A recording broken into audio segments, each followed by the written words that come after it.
acompañando al doctor Alfonso Jaime Martínez, quien nos presenta el tema Parámetros de protección del Sistema Interamericano de Derechos Humanos a la movilidad humana en el marco, claro, de estas jornadas que tienen lugar con motivo de la migración, género y derechos humanos.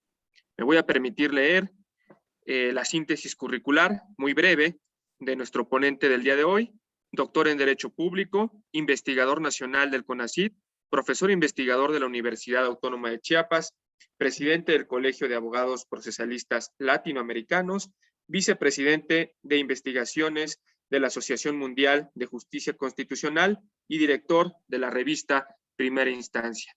Pues doctor, es un verdadero gusto compartir con usted el día de hoy. Buenos días, gracias Luis Manuel por la presentación. Agradezco la invitación al director Omar David, desde luego también a la doctora Elisa García y a Leigia Lara por su apoyo y estar aquí con ustedes para platicar algunos temas que realmente cada vez para mí se vuelven más complejos, que es la migración, porque cuando uno empieza a analizar el fenómeno, las cosas cambian radicalmente. Cada vez ha habido un crecimiento sobre las cuestiones de migración. Constantemente estamos teniendo cada vez más grupos humanos moviéndose, desplazándose, no solamente por las condiciones de pobreza, por el cambio climático, por la persecución política, por muchos factores. La migración es un fenómeno multicausal y desde luego la migración de las poblaciones que se encuentran en situaciones irregulares, porque generalmente la inmigración que ingresa a un país cumpliendo con todos los requisitos, pues no tiene estos problemas a los que se enfrentan las personas que no tienen la documentación o los requisitos indispensables que prevén los estados para que ingresen a sus países. Y más ahora en el contexto de la pandemia, que cada vez también ha provocado el cierre de fronteras, e impedido y acumulado en algunas fronteras también a las personas. Entonces, es un fenómeno muy difícil de limitar en cuanto al tiempo, sino que es un fenómeno dinámico, es un fenómeno complejo y, por desgracia, también es un fenómeno donde se vulneran gravemente los derechos humanos, desde la integridad corporal, la libertad del ejercicio sexual, la integridad corporal, la privación de la libertad, inclusive la privación de la vida. Bueno, ante estas situaciones, los derechos humanos realmente se vuelven una esperanza, una idea que está ahí para limitar todo este tipo de problemas que sufren las personas que se desplazan, pero que poco, como vamos a ver durante la presentación, poco o muy poco se puede lograr la realidad. Una de las características, por ejemplo, en los países como México, que generalmente es un país de tránsito, es que las personas que se encuentran detenidas o que se les viola algún derecho humano, pues no cuentan con recursos sencillos y eficaces, y si se llega a tramitar algún medio de defensa, algo que viniera a favorecerles, pues ellos lo que quieren es salir del lugar. A ellos no les interesa mucho el resultado del juicio, y pues ese es un problema de cómo atender realmente esta situación, este fenómeno. Aunado a la falta de capacitación, falta de empatía de las fuerzas públicas, de las fuerzas de seguridad que se dedican a tratar de controlar este fenómeno. Entonces encontramos que estar en un país realmente que no es el suyo, donde quizás a veces se habla otro idioma, se tiene otra cultura, hasta los propios alimentos saben diferente, pues es algo a lo que se tiene que adaptar el ser humano.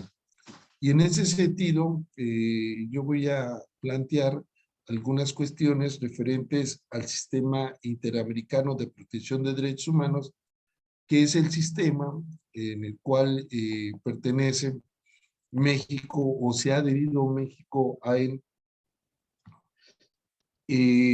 al igual que algunos países latinoamericanos.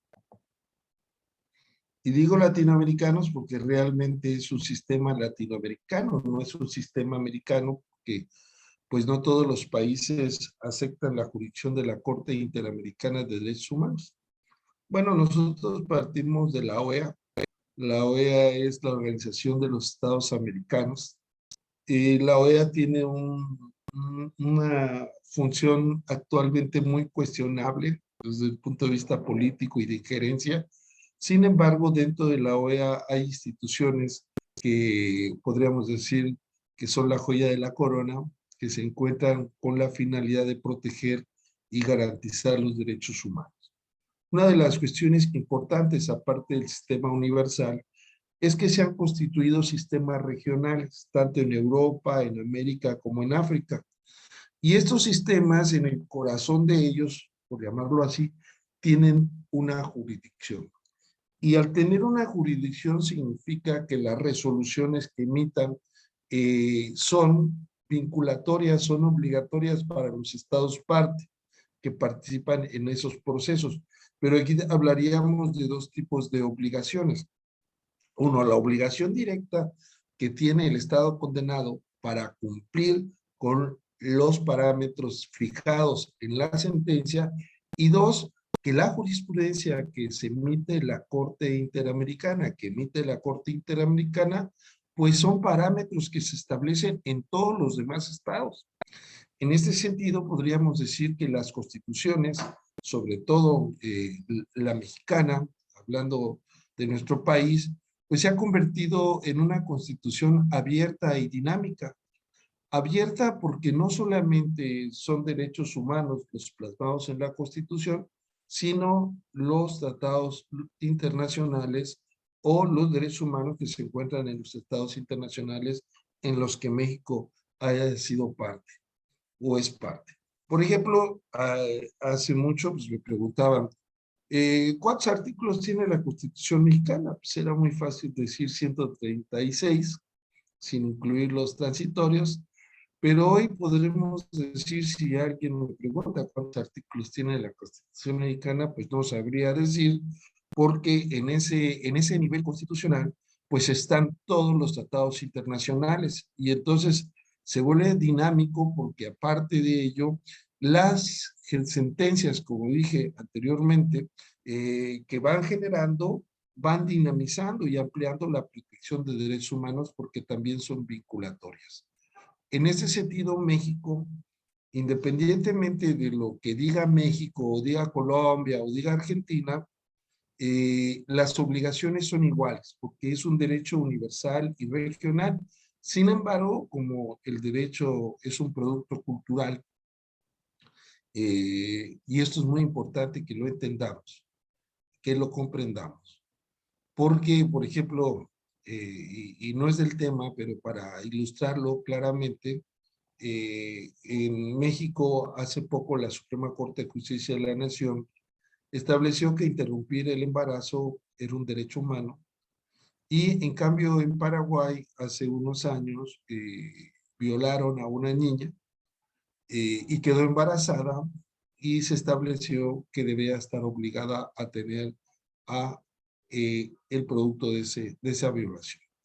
Entonces, al decir que el derecho es un producto cultural, quiere decir que los criterios en cada país, en cada región, son diferentes. Tan solo, por ejemplo, en Chiapas nosotros decimos que tenemos que tomar en cuenta las tradiciones, los modos, las costumbres de las poblaciones descendientes de los originarios, y en ese sentido, pues, el derecho es un producto cultural. Y entonces, algunas de las cuestiones que dice el sistema interamericano para todos, cada país los asimila de manera diferente. En el caso de México, a raíz de la sentencia Radilla Pacheco, la Corte se reunió, como todos ustedes lo recordarán, y determinó que se establecía un control difuso de convencionalidad y determinó que también había una exigencia de un control difuso de constitucionalidad para todos los jueces del país. Y entonces dijo en aquellos momentos que solamente eran vinculatorias las sentencias en las cuales México había sido parte del juicio y los demás eran criterios orientadores, casi como diciendo eran tesis aisladas. Sin embargo, posteriormente al año siguiente cambió el criterio. En este sentido estableció que ya eran vinculatorias todas las sentencias de la Corte Interamericana, a pesar de que México no haya sido parte en dicho proceso. Y eso nos abre un panorama grandísimo. Nos abre un panorama grandísimo porque, y esto es un cambio radical, es una revolución jurídica, porque fíjense, si nosotros vamos al libro donde estudiamos, y creo que todavía se sigue estudiando, Introducción al Estudio del Derecho, del maestro Eduardo García Maínez, el libro de cabecera, podríamos decir, del derecho, de la introducción al estudio del derecho, y vamos al capítulo que habla de las fuentes formales del derecho, vamos a ver que no están contemplados los tratados internacionales. ¿Y por qué no estaban contemplados? Porque simplemente no había una jurisdicción regional o una jurisdicción internacional en la cual el ser humano como tal podría demandar al país donde se encontraba y tener sentencia que beneficiara. Y bajo el principio de la garantía de no repetición, se expandiera esa protección al comportamiento no solamente legislativo, sino algo más importante, en cambiar la práctica social. Porque la Corte Interamericana ha dicho que no solamente debemos garantizar, entre comillas, con normas jurídicas, principios o directrices, sino también se refiere a la práctica, es decir, a la realidad. Y entonces estos sistemas regionales en el corazón tienen una jurisdicción y automáticamente es una revolución jurídica, porque imagínense, antes teníamos que limitarnos únicamente, y digo únicamente por decir que no es que sea poco, ¿verdad?, a la jurisprudencia nacional, a las leyes nacionales, pero ahora un abogado, una persona interesada en los derechos humanos de cualquier profesión, pues para conocer realmente cómo se protegen, cómo se tutelan, pues no solamente están obligados, vamos a llamarle así, a conocer las normas nacionales, sino también las normas internacionales. Y antes, pues, ese era campo de los llamados internacionalistas. Ahora un abogado cualquiera es un abogado internacionalista, porque algo también muy importante es que los derechos humanos plasmados en los tratados internacionales y en la interpretación que hace la Corte Interamericana, en el caso de Latinoamérica, son de aplicación directa, que no requieren de una norma nacional que diga lo que dice el tratado internacional, sino que se aplican de manera directa. Pero no solamente eso, si hay una norma nacional que es contraria a la protección de derechos humanos, bajo el llamado control difuso de convencionalidad, lo que se debe de hacer es dejar de aplicar esa norma nacional. Y entonces nos obligan a nosotros, los abogados, no solamente a encontrar la respuesta en la ley, sino construir la respuesta partiendo de la realidad. Y este es todo un tema. Este es todo un tema porque es un cambio de pensar. Y como dije anteriormente, el derecho es un producto cultural y también los operadores jurídicos, llámese jueces, abogados, investigadores, tienen una forma de pensar de que si no está en la ley, no existe. Imagínense nada más para darnos una idea. Como todos sabemos, tradicionalmente se ha ampliado el estudio y la protección a los derechos civiles y políticos, no así a los derechos económicos, sociales, culturales y ambientales, ¿no? Que son derechos que permiten el desarrollo humano, el desarrollo de las potencialidades que cada uno de nosotros tenemos. Entonces, si nosotros vemos la Convención Americana de Derechos Humanos, vemos que del artículo 1, 2 establece aspectos generales y del 3 al 25 habla de manera individual de cada derecho civil y político.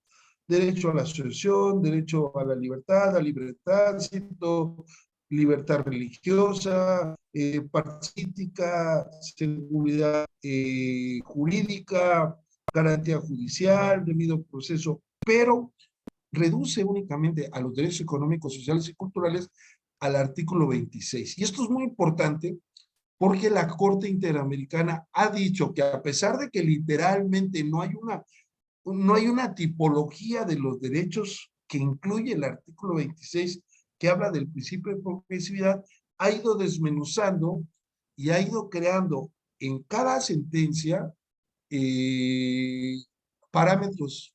Y ha dicho, ahora también, sin que lo diga, lo estoy parafraseando, protege el derecho a la alimentación. Y fíjense, si los migrantes no tienen acceso a la alimentación, si la alimentación es un derecho humano, el Estado está obligado a proveerla, porque es un derecho humano. Ha dicho la Corte Interamericana el derecho al agua, pero el derecho al agua para consumo humano, el derecho a la identidad cultural, el derecho al medio ambiente sano. Es decir, ha ido creando parámetros que literalmente no existían, pero que utilizan un tipo, y esto es muy importante, de interpretación, que es la interpretación teleológica. Es decir, que se cumpla la finalidad de la convención. ¿Y cuál es el fin y propósito de la convención? La protección de los derechos humanos. Entonces, en un caso concreto, lo que se debe buscar es la protección a los derechos humanos. ¿Y cuál es el parámetro? El principio pro homine, que significa la mejor protección posible o el menor perjuicio posible. Bueno, y el sistema tiene, de hecho, yo tengo algunos trabajos que, como también esto implica un cambio y es una lucha académica, porque muchos estudian al derecho que crean los estados, lo estudian a partir del derecho constitucional. Y no es así, no es un derecho que tenga que ver con el derecho constitucional. Tienen sus propias instituciones, tienen sus propias normas y dan las posibilidades de participar en un proceso. Y aquí hay que estudiar dos cuestiones importantes. Como todo campo del derecho, tiene la parte sustantiva y la parte procesal. En este sentido, se habla de derecho civil y derecho procesal civil, de derecho penal y de derecho procesal penal, etc. Pues aquí tenemos que hablar de derecho convencional sustantivo y derecho convencional procesal. Porque el derecho convencional sustantivo es el que debe aplicarse de manera directa por los estados y que conforman el llamado bloque de constitucionalidad. Pero el derecho procesal convencional tiene su aspecto principalmente de forma que sea complementario, lo que se conoce como una protección multinivel, porque la tarea de protección de derechos humanos ya no solamente es para los estados, sino que también hay protección en el sistema universal y en los sistemas regionales. Y aquí lo más importante es que el ser humano se convierte en un sujeto de derecho internacional, pero también que las autoridades, los agentes de los estados parte, se convierten en guardianes del derecho convencional. Esa es la idea. Bueno, ¿qué es el Sistema Interamericano de Derechos Humanos? Pues es un medio de control regional, convencional, de promoción y protección de derechos humanos, supervisado por dos instituciones, la Comisión Interamericana y la Corte. Y en el plano internacional, obviamente, por todos los jueces nacionales a través del control difuso de convencionalidad. Y el control difuso de convencionalidad es una herramienta para decir que debe aplicarse el derecho convencional. Y aquí hay un principio muy importante, que es el principio del efecto útil. El principio del efecto útil significa que ninguna norma nacional puede dejar sin aplicar una norma convencional. Y esto no es nuevo. Desde la Convención de Viena sobre Tratados de 1969, cuando el hombre llegó a la Luna, se estableció que los estados de buena fe deberían de cumplir los tratados que suscribieran y que no podían invocar su derecho interno para desconocer su derecho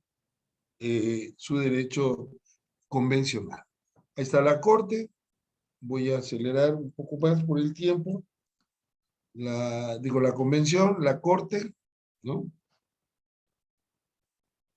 Cómo está integrada la Corte por 6 jueces, igual la Comisión por 6 comisionados, 7, perdón. Y aquí viene algo muy importante, que solamente de los 35 miembros de la OEA, solamente 20 estados aceptan la jurisdicción de la Corte Interamericana.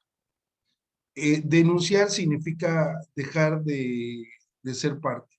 En ese sentido, Venezuela denunció a la convención en el 2013. Anteriormente lo había hecho ya Trinidad y Tobago.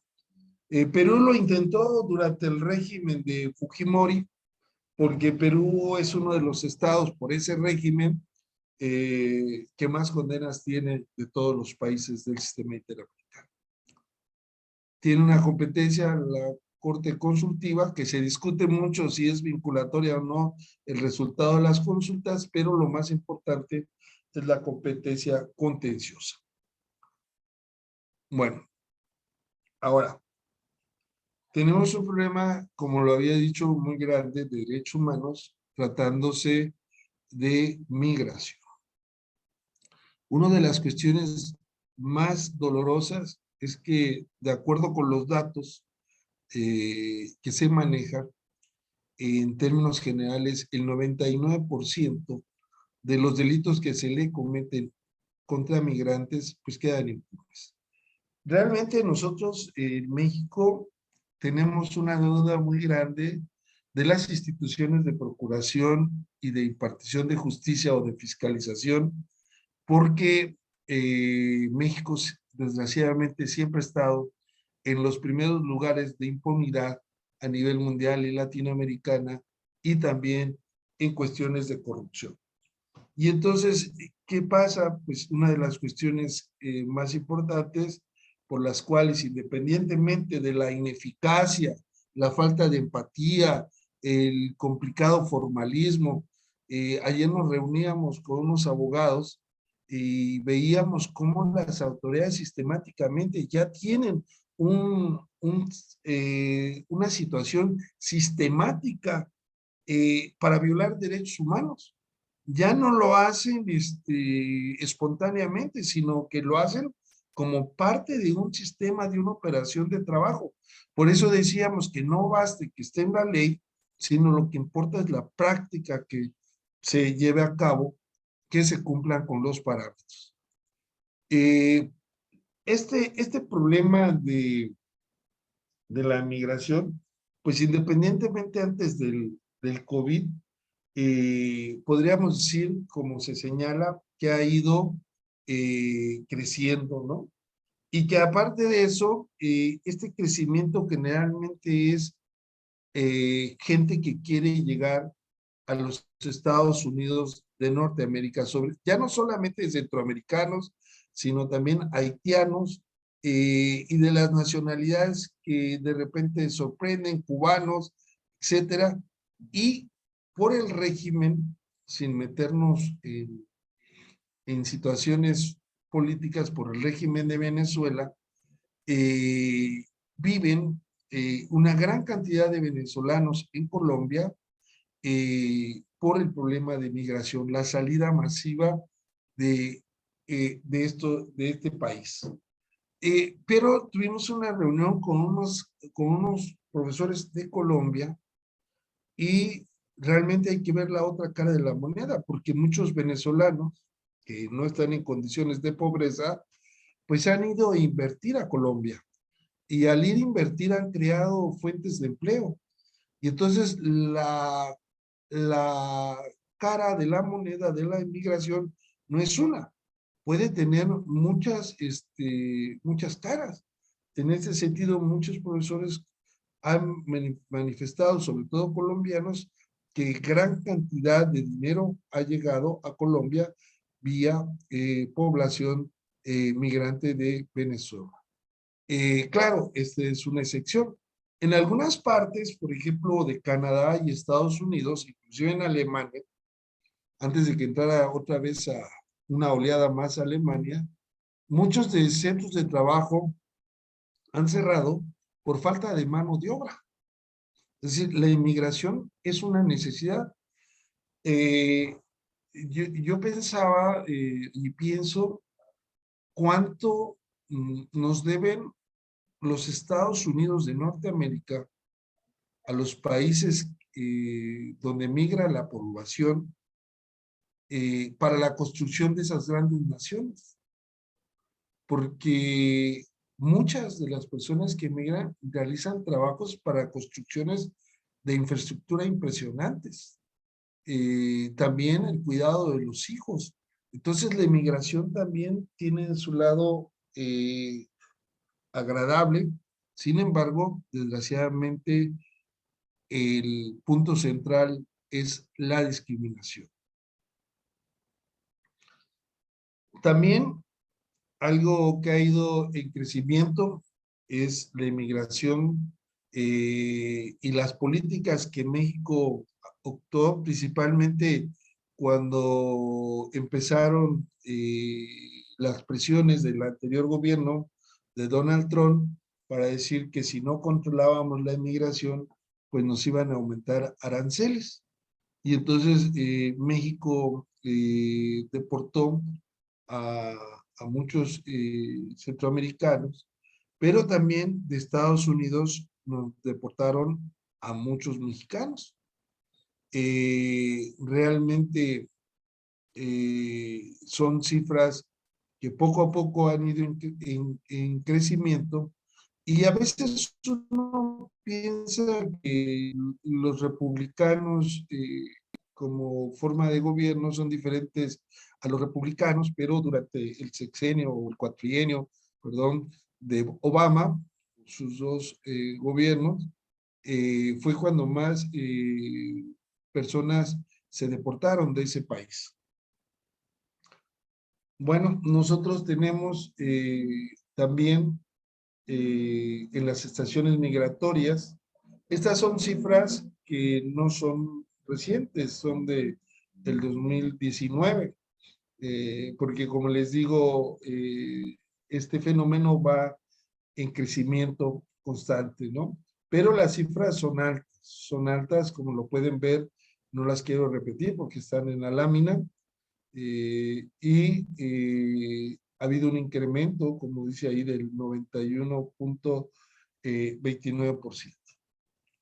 Y una modalidad de ahora que se ha generado son las caravanas, es decir, la inmigración colectiva que tienen la característica de trasladarse vía terrestre y en grupos significativos en los cuales empezaron a generarse a partir del 2018.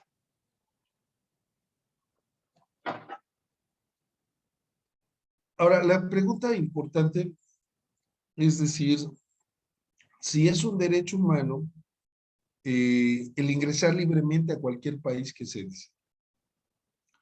Y la respuesta es no. Pero es algo también contradictorio porque la misma Declaración Universal y otros pactos hablan del derecho a circular libremente por el país, a elegir su residencia en el territorio de un estado, y que toda persona tiene derecho a salir de cualquier país, incluso del propio, y regresar. Pero no se dice que tenemos derecho a ingresar a otro estado.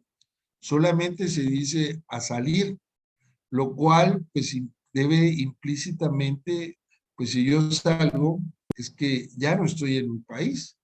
En ese sentido, pero también no es un derecho humano por sí mismo, porque los estados tienen que controlar las condiciones migratorias. Claro, con un trato humano, con dignidad, pero me gustaría, espero algún día, la experiencia de estar en Europa y trasladarse de un país a otro sin necesidad de los controles migratorios rígidos, ¿no? Que algún día pudiéramos tener alguna relación de este tipo con demás países. Y aquí es bien importante la jurisprudencia de la Corte Interamericana de Derechos Humanos. En este sentido, voy a comentarles dos casos, sobre todo de Haití. Son dos casos muy interesantes, ¿no? Un caso de ellos es el caso de personas dominicanas y haitianas contra la República Dominicana. Tanto República Dominicana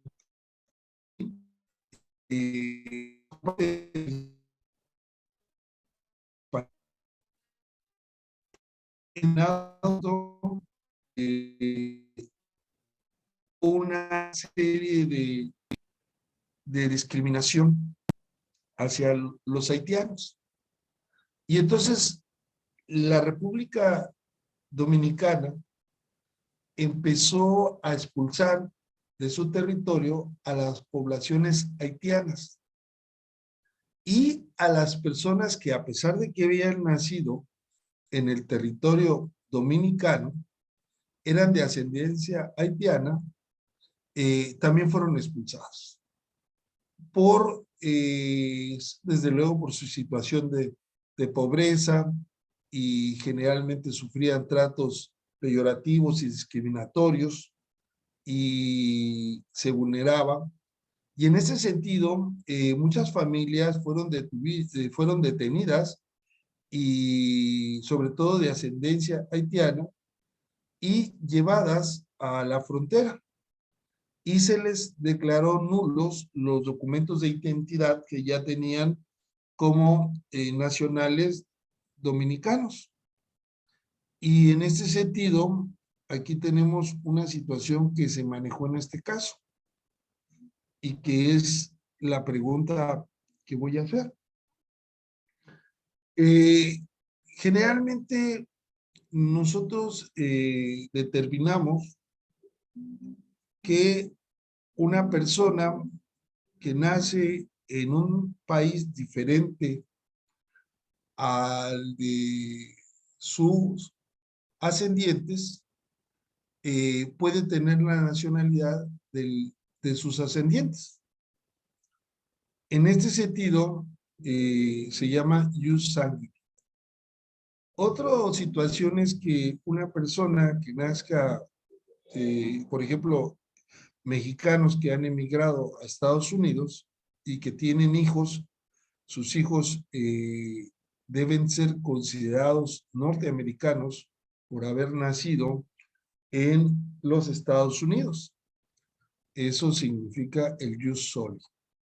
Bueno, la Constitución de República Dominicana determina que las personas que nazcan en su territorio, pero que sus padres se encuentren de manera irregular en su territorio, no adquirirán la nacionalidad de la República Dominicana.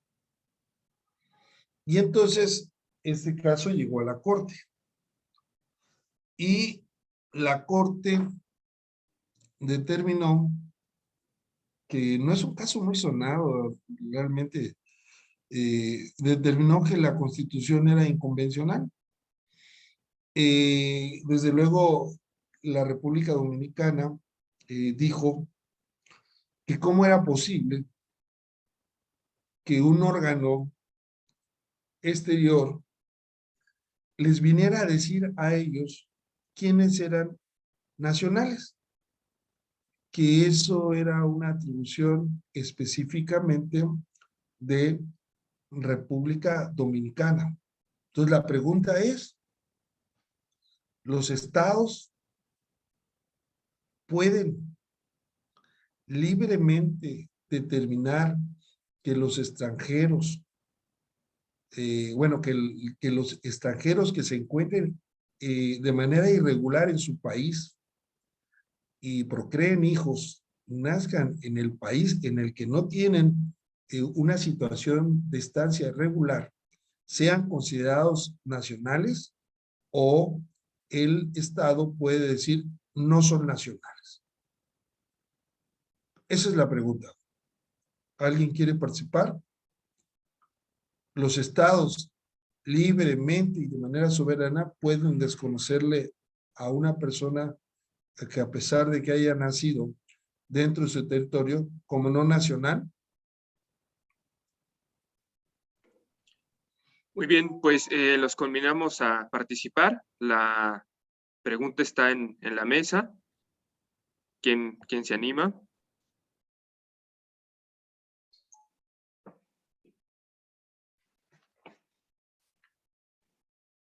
Estimados participantes, nos gustaría conocer su opinión acerca de lo que el doctor nos comenta, ¿verdad?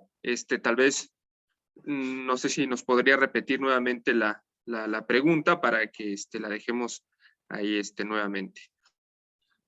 La pregunta viene de un caso de República Dominicana contra Haití, o grupo de un grupo de la población de haitianos y de descendientes de haitianos que viven en República Dominicana.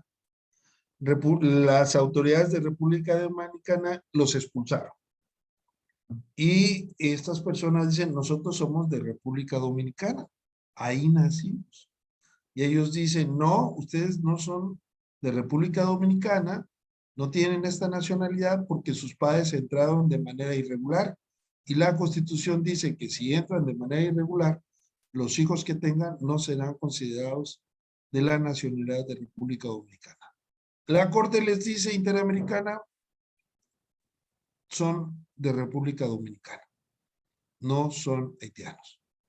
Entonces la pregunta es, ¿la Corte podrá determinar la nacionalidad o debe ser un atributo específicamente del Estado? Esa es la pregunta. Si me lo permite, pues quisiera comentar algo al respecto. Considero que sí. ¿Por qué? Porque si bien es cierto, los estados gozan de esta soberanía para autolimitarse y autodeterminarse, también es cierto que lo que está determinado en este caso, República Dominicana, pues es una situación trascendente, o sea, trasciende la esfera jurídica fundamental, ¿verdad? En cuanto a la afectación, no solo de los padres, sino también, pues en este caso ya de los hijos, cuya situación, pues por su propia naturaleza, ya constituye un acto independiente. Entonces, no tiene por qué el Estado de República Dominicana negar la nacionalidad cuando sus padres guardaban otra, siendo que estos han nacido precisamente ya en el territorio de República Dominicana, y como nos había comentado al principio de su participación, pues efectivamente está estos conceptos, ¿verdad?, que hemos heredado ya desde el derecho romano, del jus soli, del jus sanguinis, etcétera, ¿no? Entonces, tal vez la Corte, pues, está atendiendo precisamente a esta afectación a los derechos de los hijos de estas personas de origen haitiano. Adelante, doctora Lisa. Sí, yo solamente para añadir, añadiría simplemente que el derecho internacional público sí es cierto que respeta mucho y es deferente hacia la soberanía estatal en la determinación de la nacionalidad, pero lo que sí dice muy claramente el derecho internacional público es que se prohíben radicalmente las privaciones arbitrarias de la nacionalidad, y en el caso de la República Dominicana hay una arbitrariedad. Ese sería mi comentario. Por supuesto, doctora. Muchas gracias. ¿Alguna otra persona que quisiera intervenir? Adelante, Ceferino.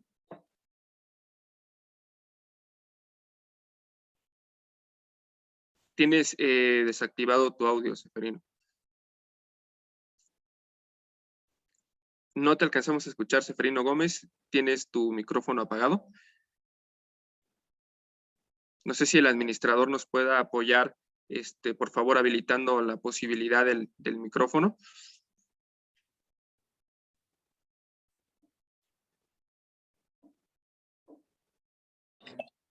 Listo. Adelante, Ceferino Gómez, por favor. Continúas con tu micrófono apagado.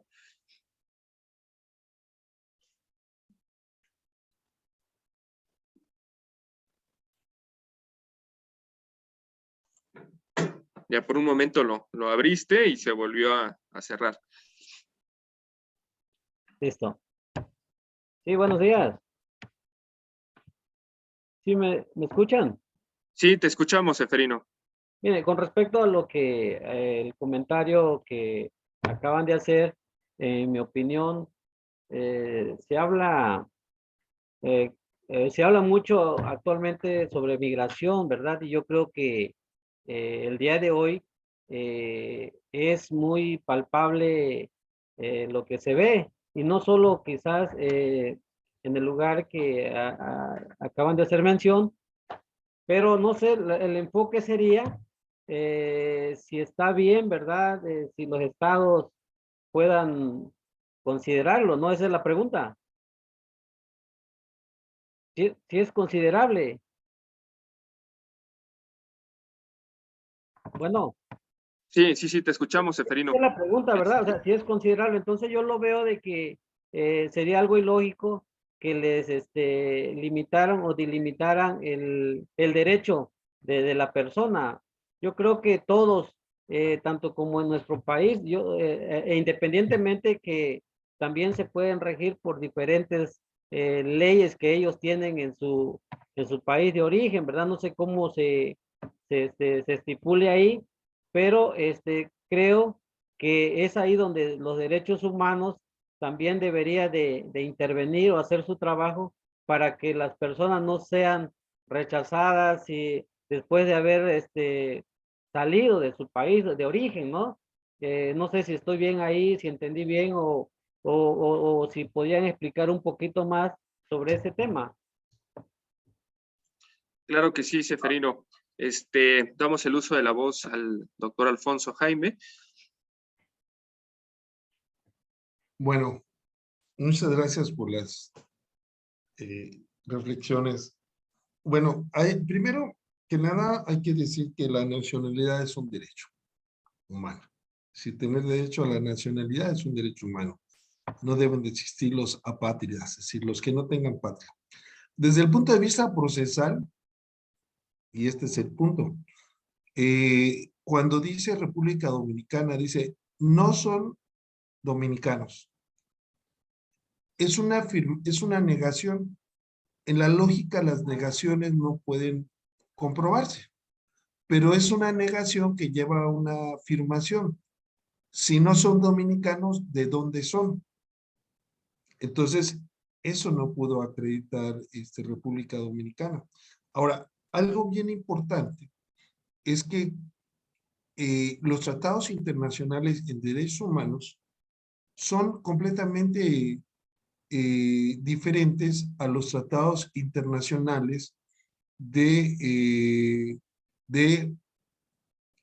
los demás tipos comerciales, militares, etcétera.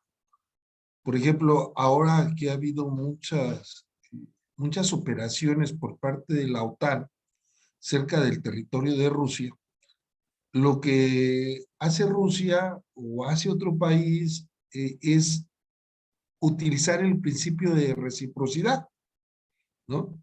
Si aún me aumentan los aranceles, pues yo lo que voy a hacer es aumentar los aranceles. Es decir, hay un principio de reciprocidad. Pero en el caso de los derechos humanos, no hay ese principio de reciprocidad, sino que los derechos humanos y libertades se suman para la población frente a los que gobiernan dicho país dentro de su jurisdicción.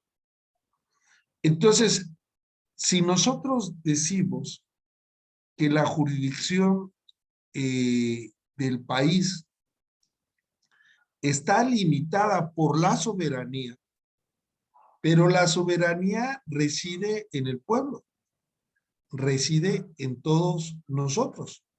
La soberanía no reside en los gobernantes. Luis Ferrajoli dice que la soberanía no es algo abstracto, general, sino que la soberanía debe fraccionarse en cada uno de nosotros, que tenemos derecho a la autodeterminación. Y en ese sentido, si estos derechos y libertades vienen a fortalecer la soberanía, darnos más derechos y libertades frente a los que gobiernan, pues estamos viendo que el fortalecimiento de la soberanía no es para fortalecer al Estado como un ente abstracto, sino para fortalecer a las personas en lo individual y en lo colectivo.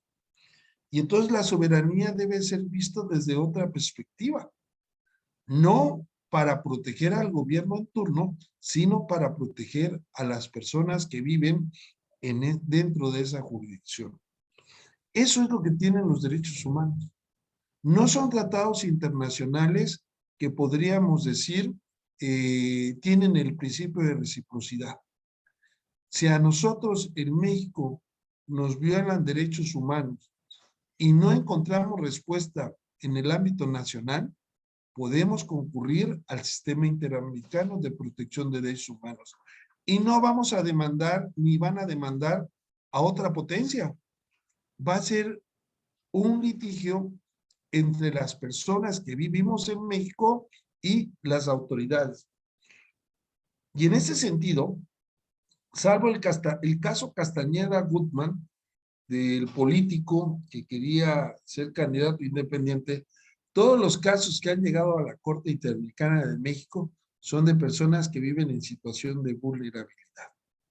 Indígenas, ¿no? En su mayoría, en Guerrero, abuso, desaparición forzada de personas, violencia de género, tortura, ejecuciones extrajudiciales, etc. Y entonces, ¿qué estamos haciendo?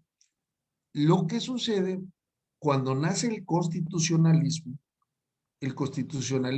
con la declaración de independencia de los Estados Unidos y la declaración francesa, el constitucionalismo nace para controlar el poder, para limitar al poder. Los derechos humanos nacen para limitar el poder. Entonces estamos hablando de una situación, y si tomamos los derechos humanos en serio, si nosotros decimos que los derechos humanos se aplican sin distinción alguna, pues la nacionalidad no debe ser algo distintivo para tratar a nuestros semejantes de manera desigual. Ya lo decía Einstein, la nacionalidad es la tuberculosis de la humanidad. Y entonces lo que tenemos que hacer es tratar a todos sin distinción, a todos con dignidad. No es posible que en el caso que les menciono, estas personas hayan sido deportadas de manera colectiva, de manera sin que hubieran tenido derecho a un medio de protección y anulándole su documentación, privándole de ella. Hay una serie de derechos que se violaron. Ahora, los estados no son omnipotentes. Los estados, cuando realizan un acuerdo, deben de cumplirlo de buena fe. Es como si nosotros realizáramos un contrato de compraventa o de arrendamiento y nos vinieran a cobrar la renta y nosotros dijéramos, bueno, ahora no tengo dinero, no te voy a pagar. Además me puse de acuerdo con mi esposa y decidimos pagarte menos de la renta que habíamos suscrito. Es decir, no son vaciladas.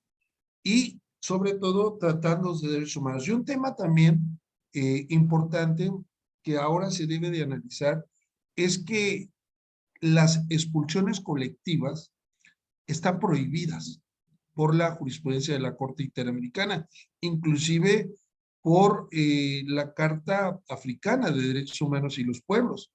Las deportaciones colectivas están prohibidas. Cada caso en lo individual debe de analizarse, porque cada caso tiene situaciones que lo caracterizan.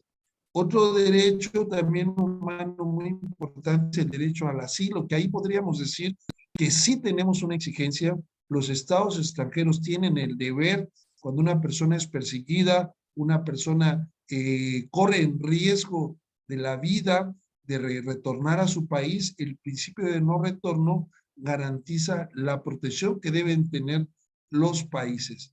En este sentido, y hablando de la doctora Elisa García, nosotros durante el gobierno del general Lázaro Cárdenas recibimos a una gran cantidad de españoles de la guerra civil y que realmente muchos de los españoles que vinieron, sobre todo en el campo jurídico, vinieron a impulsar el desarrollo en el derecho, Alcalá Zamora,